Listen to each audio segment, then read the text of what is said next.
रामदीन का बेटा अशोक और उसकी बहू काजल मुंबई काम के सिलसिले में गए थे। उनकी एक बेटी भी थी जिसका नाम था अंशिका। सब ठीक ठाक चल रहा था, तभी एक दिन गांव में रामदीन के पास अशोक के गुजर जाने की खबर आती है।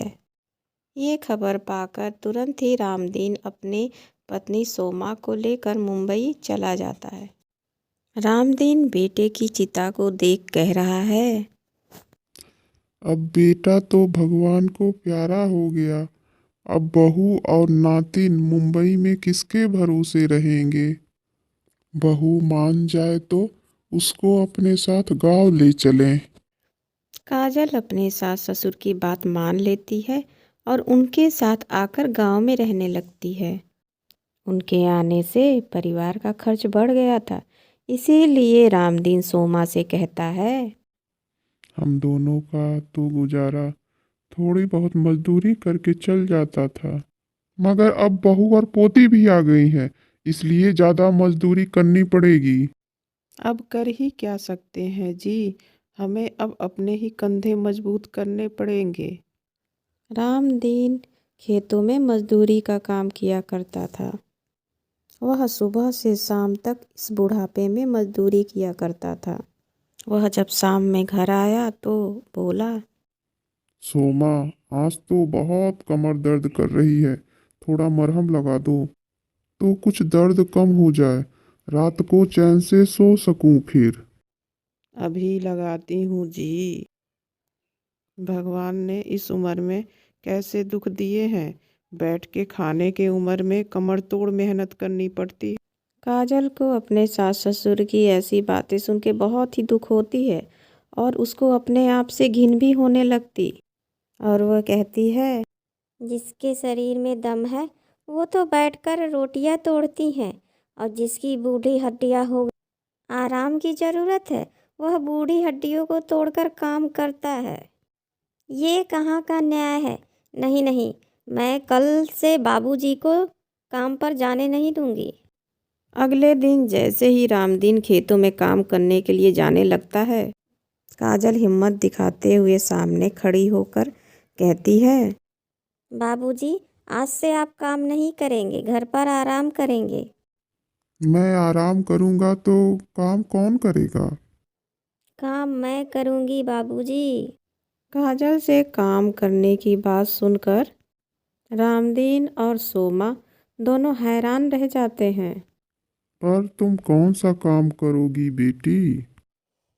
दादाजी, मम्मी को अच्छे वाला पाव भाजी बनाना आता है। मम्मी, तुम पाव भाजी की दुकान खोल लो ना, खूब चलेगी। बात तो अंशिका की भी ठीक है बाबूजी। अगर तुझे यही सही लगता है तो पाव भाजी बेचने का काम कर ले।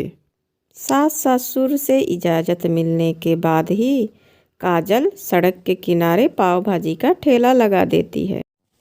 गांव में मुंबई का पाव भाजी बना हुआ खाने आइए। स्पेशल मसालों और मक्खन से बनी पाव भाजी। ग्राहक ने पूछा, पाव भाजी का प्लेट कितने में दिया है। 50 रुपये का है। 50 रुपये का एक प्लेट दूं क्या साहब?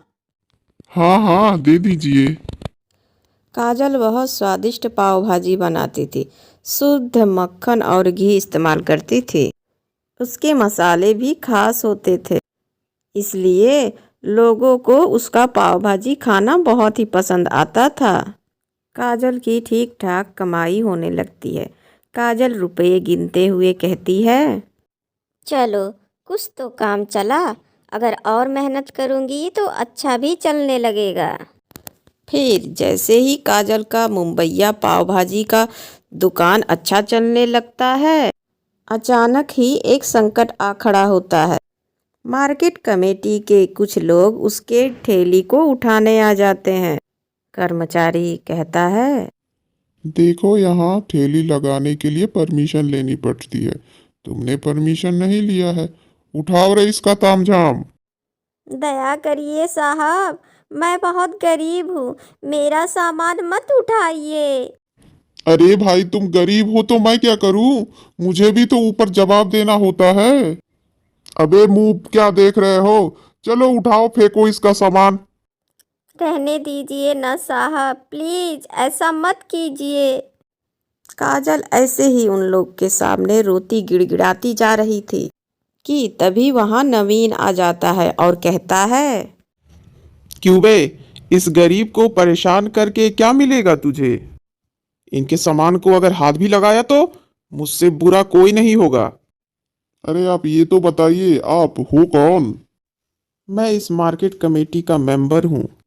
इस मार्केट में मेरी कई दुकानें हैं, समझे?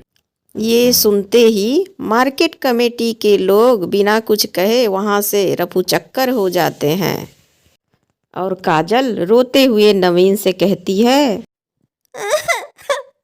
आज तो आपने इस गरीब को बचा लिया, लेकिन कल आएंगे तो न जाने क्या होगा।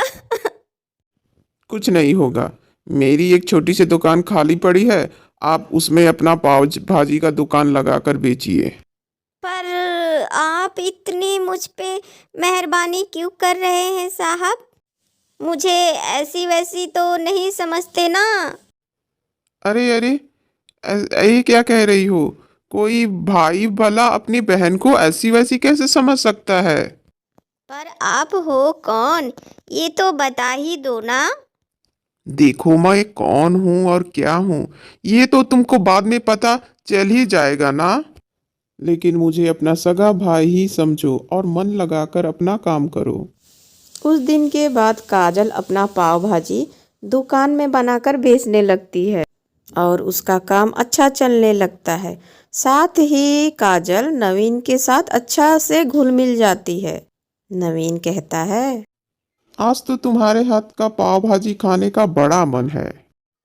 तो खा लो ना भैया, मन को क्यों तरसाते हो। धीरे धीरे नवीन काजल की हर एक काम में मदद करने लगता और काजल बहुत ही खुश रहने लगती है। एक दिन नवीन काजल के घर आता है और काजल उससे हंस हंस के बातें करती है। ये देखकर उसकी सास सोमा को कुछ अजीब सा लगता है और वह कहती है, कहीं हमारी बहू बहक तो नहीं गई है?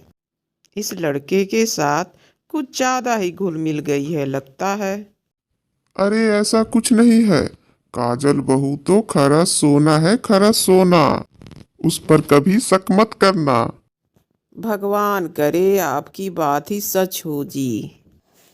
फिर कुछ ही दिनों में काजल की बेटी अंशिका भी नवीन के साथ बहुत घुल मिल जाती है और काजल के सास ससुर को लगता है शायद नवीन ने उनके बेटे अशोक की जगह बना ली है।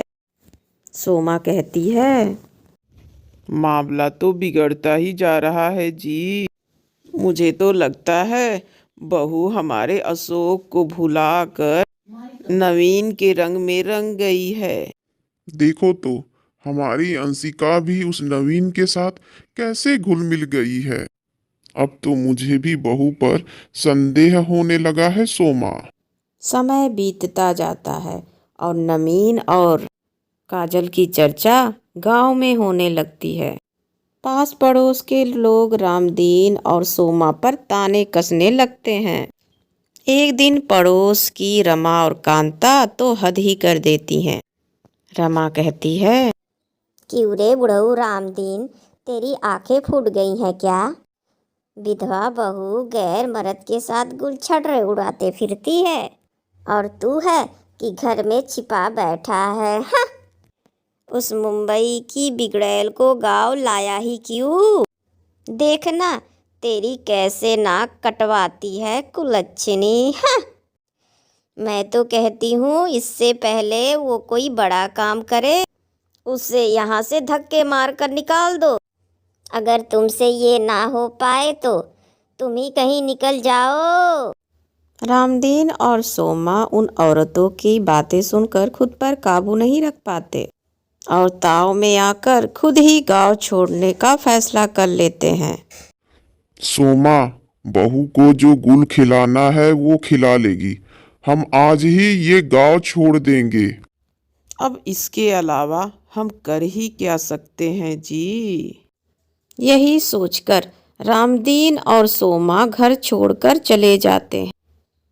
मगर किस्मत से रास्ते में नवीन और उसकी पत्नी नताशा मिल जाते हैं और नवीन कहता है, आप दोनों इस तरह कहाँ जा रहे हैं?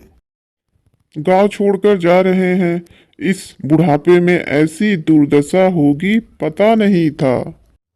पर आप घर छोड़कर क्यों जा रहे हैं? काजल ने आपसे कुछ कहा क्या? बेटी, तुम काजल को कैसे जानती हो? क्योंकि मैं उसकी भाभी हूँ और वह मेरे पति के मामा की लड़की है।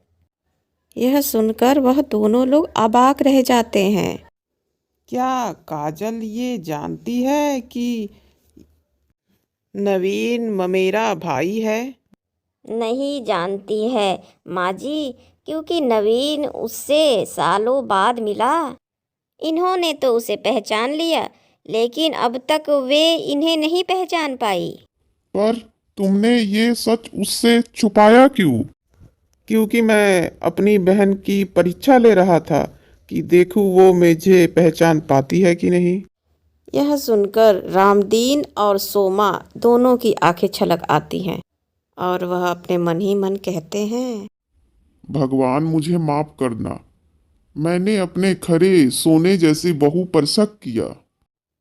कोई अब बोल के दिखाए मेरे बहू के खिलाफ, उसकी जबान काट लूंगी। हाँ। फिर रामदीन और सोमा नवीन और नताशा के साथ घर लौट जाते हैं। और काजल को जब नवीन की सच्चाई पता चलती है तो काजल फूल ही नहीं समाती।